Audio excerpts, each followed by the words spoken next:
এই সুন্দর পৃথিবীটাকে আমরা কতটুকুই বা দেখতে পেরেছি, কতটুকুই বা জানতে পেরেছি। মনের এক জায়গায় আমরা যখন নিজেকে ঘরের মধ্যে বন্দি করে রাখি, তখন নিজের এই ক্ষুদ্র মনটাকে এক যেন বন্দি কারাগারে লুকিয়ে রাখি। পৃথিবীটাকে দেখতে হলে জানতে হবে, শিখতে হবে, দূর অজানা পথে যেতে হবে, নিজের মনটাকে উপভোগ করতে হবে। তাই চার দেয়ালের মাঝে নিজেকে না রেখে দুনিয়াটাকে উপভোগ করুন, জানতে শিখুন, বাঁচতে শিখুন। হ্যালো, আসসালামু আলাইকুম। কেমন আছেন সবাই? আশা করি সবাই খুব ভালো আছেন। আমি আল্লাহর রহমতে আছি খুব ভালোই। আমি বাংলাদেশি ফ্যামিলি ব্লগ আঁখি, ঢাকা নারায়ণগঞ্জ থেকে বলছি। এই তো আজকে সকাল থেকেই ভিডিওটা শুরু করেছি। সকাল বললে ভুল হবে, দুপুর হয়ে গেছে এখন। সকালেই অফ ক্যামেরাটা নাস্তাটা সেরে নিয়েছি। সিম্পল নাস্তা করি আমরা, রুটি, চা, নাস্তা এগুলোই থাকে আমাদের প্রতিদিনে। এক এক সময় এক একভাবে করি। তখন আর ছেলে মেয়ে যখন স্কুলে চলে যায়, তখন আর ঠিক মতো নাস্তাটাও খাওয়া হয় না। এই তো আজকে ছেলেমেয়েরা আবদার করলো এই একটু পোলাও আর মাংস খাবে, ডিম ভুনা খাবে। শুক্রবার তারপরের দিন 2 দিন আগের ভিডিও ছিল। তো ছেলে মেয়ে বলল আজকেই খাবে। শুক্রবার দিন আবার দাওয়াত আছে, এই জন্য খাবে না, আজকেই খাবে। তাই চিন্তা করলাম এগুলোই রান্নাবান্না করে দেই। যাই হোক, ভিডিওটা 2 দিন আগের করা ছিল। ওদিনে একটু করে নিয়ে আজকে ভিডিওটা সাজিয়েছি। তারপর এই তো দেখছেন আমি এখানে দুপুরে রান্নাবান্নাটা প্রায় হয়ে গেছে। এখানে আমি মুরগির মাংস আলু দিয়ে কষিয়ে ঝোল করে রান্না করেছি। তারপর এই তো ডিম ভুনা করে নিলাম। এখানে পেঁয়াজ আমি ভালো করে একটু ভেজে তারপর আমি এখানে ডিমটা দিয়ে মশলা দিয়ে কষিয়ে ডিম দিয়ে দেব। আমাদের এই ক্ষুদ্র মনটাকে আমরা চার দেয়ালের মাঝে রাখতে রাখতে অনেকটাই বন্দি করে রাখি। এখনো পর্যন্ত জানতে পারিনি পৃথিবীটা যে কতটাই সুন্দর, কতটাই মনোমুগ্ধকর। পৃথিবীটাকে জানতে হলে, শিখতে হলে আমাদের অবশ্যই নিজের মনটাকে স্থির করতে হবে, সব কিছু বুঝে শুনে চলতে হবে। যাই হোক, এই তো আজকের ভিডিওটা যারা দেখছেন এখন পর্যন্ত অথচ একটা লাইক দেননি, যদি ভিডিওর কোনো অংশ, কথা বা কাজ আমার ভালো লাগে অবশ্যই একটা লাইক দিয়ে দিবেন।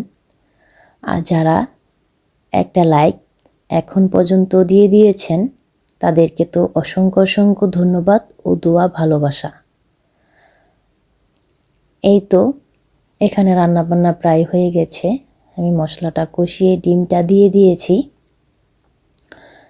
তারপর ডিমটা এখানে রান্না প্রায় হয়ে গেছে, বেশি সময় লাগেনি। আগে আমি এই চুলার মধ্যে এলপি গ্যাসে পোলাওটা রান্না করে নিলাম। রান্না করা হয়ে গেছে, বেশি আর কোনো আইটেম রান্না করব না। ডিম বোনা, মুরগির মাংস আর পোলাও, এগুলোই ছিল আজকে দুপুরে রান্নাবান্না। তারপর এই তো রান্নাবান্না প্রায় হয়ে গেছে, দুপুরের খাওয়া দাওয়া সেরে নিব। দুপুরে রান্নাবান্না করার শেষে আমি গোসল করে নিয়েছিলাম। গোসল করে তারপরে নামাজটা আদায় করে এখানে আবার এটা দমে দিয়ে রেখে গিয়েছি। দেখছি কেমন হয়েছে। এই তো দেখতে পাচ্ছেন আমার হাতের মধ্যে ছেঁকা লেগেছে, সাইডে। আমাদের মেয়েদের কিন্তু রান্নাবান্না করতে গেলে অনেক সময় হাতে অনেক ছেঁকা লাগে, পাতিলার ছেঁকা লাগে, তারপরে খুরচুনি তার ছেঁকা লাগে। এই ছেঁকা দিয়েই হাত কত পুড়ে টুরে, কত ঠোসা পড়ে যায়। মাছ বাটতে গেলে তেলের ছিটা পড়ে, এটা তো তার হিসাবে নেই। হাতের মধ্যে অনেক কালো কালো দাগ হয়ে যায়। আমাদের কিন্তু এই মেয়েরা যতই হাতে ছেঁকা লাগুক কিবা পুড়ে যাক কিবা ঠোসা পড়ে যাক, কেটে যাক, মাছ কাটতে গেলে অনেক কিছু কেটে যায়, আঙ্গুল কেটে যায়, হাত ছিলে যায়, কোনো সময় তো কাটও বিঁধে যায় হাতের মধ্যে। তারপরও কিন্তু দেখেন আমরা কিন্তু মেয়েরা বসে থাকি না, সংসারের কাজকর্ম কিন্তু লেগেই থাকি। ছেলে মেয়েদের আবদার, ছেলে মেয়েদের খাবারের আইটেম এগুলা রান্নাবান্না তৈরি করতে করতে কিন্তু আমাদের নিজেদের কথা একেবারেই ভুলে যাই। কোনো এক সময় নিজেকে অনেক যত্ন করে পরিপাটি করে রাখতাম, কিন্তু একটা সময় এই পরিপাটি মানে জীবনটা মনেই থাকে না। নিজেকে অনেক যত্ন করে রাখতাম, নিজের শরীরের প্রতিটা অঙ্গ প্রত্যঙ্গ, চুল সব কিছুই নিজেকে অনেক যত্ন করে রাখতাম যখন মনে পড়ে। কিন্তু এই সময়টা এখন অনেকটাই এগিয়ে গেছে, মানে অনেকটাই দূরে চলে গেছে। তখনকার কথা মনে পড়লে মনে হয় অনেক কিছুই নিজের জীবনে হারিয়ে গেছে, নিজের সৌন্দর্য, নিজের অনেক কিছুই হারিয়ে গেছে। তারপর এই তো বিকালে দুপুরের খাওয়া দাওয়া শেষ করে সন্ধ্যার সময় ছেলেরা মেয়েরা বলছে কিছু নাস্তা তৈরি করে দাও। তো কী তৈরি করে দেব, ঘরে নুডলসও ছিল না, কি তৈরি করে দেব। আলু ছিল শুধু ঘরে, মিষ্টি আলু ছিল, আর এই তো যে আলু আমরা রান্না করে সবসময় খাই এটা ছিল। তো চিন্তা করলাম এই আলুটা দিয়ে কিছু বানিয়ে দিই। কিছু যখন না থাকে ঘরের মধ্যে তখন আমরা কি করব মায়েরা চিন্তা করি, চিন্তা করতে করতে কিছু না কিছু কিন্তু আমরা ভেবে চিন্তে একটা কিছু না কিছু করেই দিই, ঘরের মধ্যে যাই থাকে। কিছুই ছিল না, চিন্তা করলাম এই আলুটা দিয়েই আমি একটা ভালো কিছু তৈরি করি যাতে ওরা খেতে পারে। তাই এটা আমি সুন্দর করে এই তো কিউব কিউব করে কেটেছি, সুন্দর করে হালকা হালকা করে, মানে পুরোটা কাটিনি, কিউব কিউব করে কেটেছি। একটা সুন্দর ক্রিসপির মতন ভাজা হবে। এখানে আমি হালকা একটু গরম মশলার গুঁড়া, লবণ আর কর্নফ্লাওয়ার পাউডার দিয়ে মেখে তারপর একটু তেলে ভেজে নিলাম। আর এগুলা ছিল মিষ্টি আলু, মিষ্টি আলু ছিল ঘরে। এই মিষ্টি আলুটা ভালো করে আমি হালকা একটু চাকচাক করে কেটে তারপর অল্প তেলের মধ্যে ভেজে নিয়েছি। খেতে কিন্তু খুব ভালো হয়েছে, অনেক মজা হয়েছে। মিষ্টি আলু এভাবে ভেজে খেলে খুবই ভালো লাগে।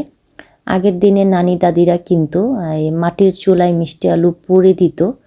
এটা খুবই একটা ঐতিহ্যবাহী খাবার ছিল, আমরা সবসময় নানির বাসায় গেলে খেতাম। কিন্তু এটা আর এখন আর খাওয়া হয় না বলতেই চলে, ভুলেই গিয়েছি। কিন্তু মিষ্টি আলুটা দেখলে আমি যেদিকেই দেখতে পাই বাজারে কিনে আনি, কোনোভাবে খেয়ে ফেলি, মানে এভাবেই খাওয়া হয়। কিন্তু লার্কি চুলা নেই ঘরের মধ্যে, তাই ওভাবে করতে পারি না। এই তো এটা এইভাবে ভেজে নিয়েছি, খেতে কিন্তু খুব ভালো হয়েছে, কড়া করে ভেজে নিয়েছি, খুব মোচমোচা হয়েছে। ছেলেমেয়েরা তো এক নিমিষেই শেষ। একটা কথা তো বলতে গিয়েছি আপুরা ভাইয়ারা, আমার ভিডিওটা যদি কোনো অংশ ভালো লেগে যায় অবশ্যই আমার চ্যানেলটা সাবস্ক্রাইব করে আমার পাশে থেকে যাবেন, পাশে থাকা বেল আইকনটি ক্লিক করে রাখবেন যাতে আমি নতুন কোনো ভিডিও ছাড়ার পরেই আপনাদের কাছে নোটিফিকেশন চলে যায়। নিজের মতো করে সাজিয়ে সংসারটাকে করে তোলা, এটাই আমাদের মেয়েদের ধর্ম। আজকের ভিডিওটা এই পর্যন্তই। আল্লাহ হাফেজ, আসসালামু আলাইকুম।